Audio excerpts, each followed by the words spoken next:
साथियों, आज हम रीतिकाल की प्रमुख प्रवृत्तियों के बारे में बात करने जा रहे हैं।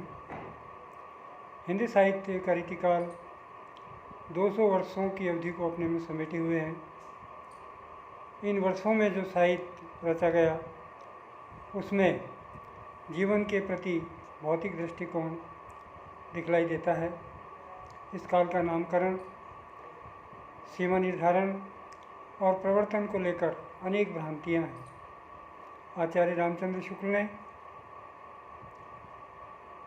इसे रीतिकाल कहा है, तो मिश्र बंधुओं ने अलंकार काल या अलंकृत काल, आचार्य विश्वनाथ प्रसाद मिश्र ने इसे श्रृंगार काल कहना उचित समझा है, तो डॉक्टर असाल ने कला काल कहना ज़्यादा उपयुक्त माना है। आचार्य रामचंद्र शुक्ल ने 1700 से 1900 विक्रमी संवत्तक की अवधि को उत्तर मध्यकाल या रीतिकाल की संज्ञा दी है। इस काल में कवियों ने राधा और कृष्ण के माध्यम से श्रृंगार के सरस और उत्तेजक चित्र प्रस्तुत किए हैं।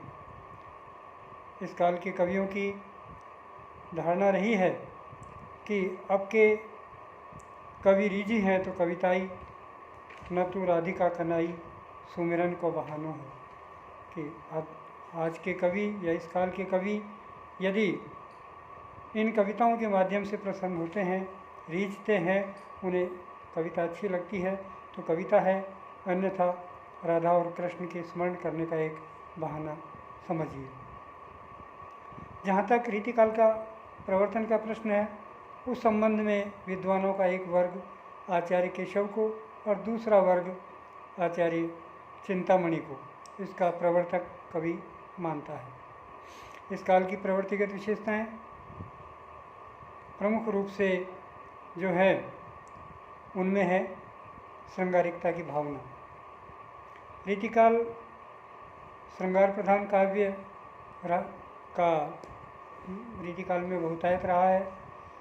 श्रृंगार के भावों ने उस काल के धार्मिक साहित्य तक को प्रभावित किया और कृष्ण भक्ति के नाम पर घोर श्रृंगारी काव्य की रचना हुई। राम भक्ति का मार्ग मर्यादा और भक्ति का मार्ग था, इनमें प्रेम लीलाओं के लिए स्थान नहीं था, किंतु इस युग में राम भक्ति में भी माधुर्य भाव का प्रवेश हुआ था और कृष्ण के समान राम की भी प्रेम लीलाओं का वर्णन किया जाने लगा, पर राम भक्ति पर बहुत कम साहित्य देखने को मिलता है। दूसरी विशेषता देखने को मिलती है आचार्यत्व प्रदर्शन की प्रवृत्ति। रीतिकाल में श्रृंगारिकता के बाद यदि कोई महत्वपूर्ण प्रवृत्ति उभर कर सामने आती है तो वह है आचार्यत्व का प्रदर्शन। इस युग के प्राय अधिकांश कवियों ने लक्षण निरूपण के नाम पर संस्कृत के साहित्य का अनुवाद कार्य किया है। डॉक्टर भागीरथ मिश्र कहते हैं कि रीति ग्रंथकारों के सामने कोई वास्तविक काव्य शास्त्रीय समस्या नहीं थी। उनका उद्देश्य विद्वानों के लिए काव्य शास्त्रों के ग्रंथों का निर्माण करना नहीं था, वरन कवियों और साहित्यिक रसिकों को काव्य शास्त्र में के विषय से परिचित कराना मात्र रहा है। इस बात से ये स्पष्ट है कि इस काल में आचार्यत्व प्रदर्शन की प्रवृत्ति तो मिलती ही है, किंतु इसमें कोई नवीन अथवा मौलिक उपलब्धि उभर कर सामने नहीं आ पाई है। आलंकारिकता के प्रति तीव्र आग्रह है।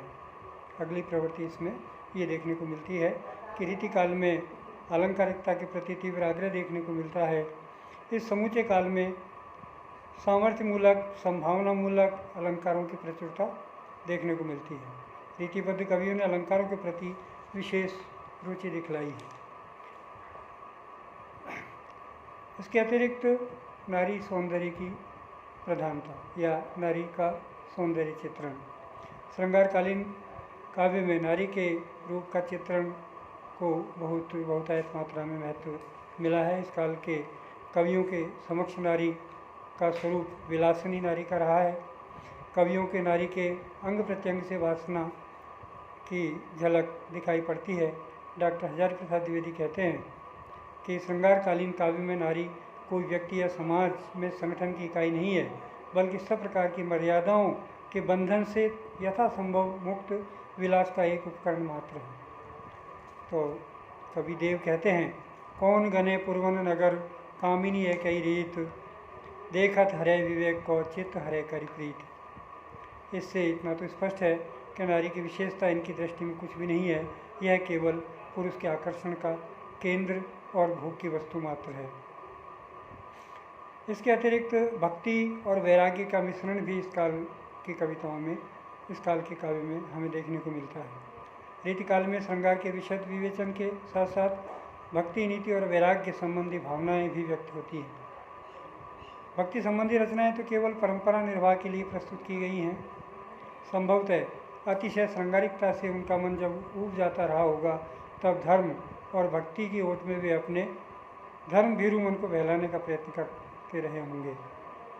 डॉक्टर नगेंद्र कहते हैं कि रीतिकालीन भक्ति और सामाजिक कवच हैं जो दूसरी और मानसिक शरण भूमि जो इनकी रक्षा करती है। रसिकता और विलासता में आकंठ मग्न उन कवियों के लिए भक्ति तो भाव पार करने का माध्यम थी, उनका मन तो विलासता में ही रमता था। नीति वैराग्य संबंधी अंगों में उन्होंने जीवन का निष्कर्ष प्रस्तुत किया है। उन्होंने दीर्घ जीवन के अनुभवों से जिसे प्राप्त किया था। प्रकृति का उद्दीपन स्वरूप। रीतिकालीन काव्य में प्रकृति अपने विविध रूपों में चित्रित दिखाई पड़ती है।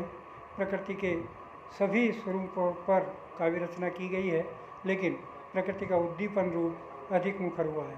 यूँ तो रीति कवियों ने बारहमासा ऋतु वर्णन, षड ऋतु वर्णन,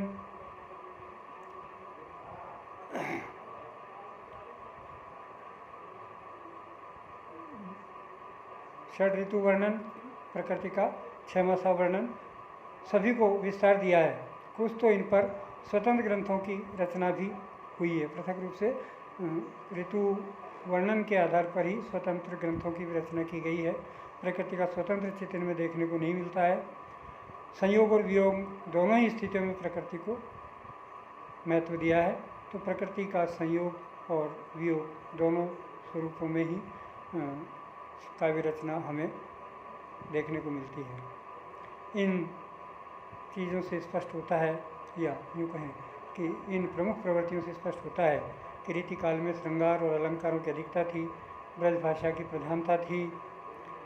अधिकांश कवियों ने मुक्तक शैली का प्रयोग किया और अपने आश्रयदाताओं की प्रशंसा की।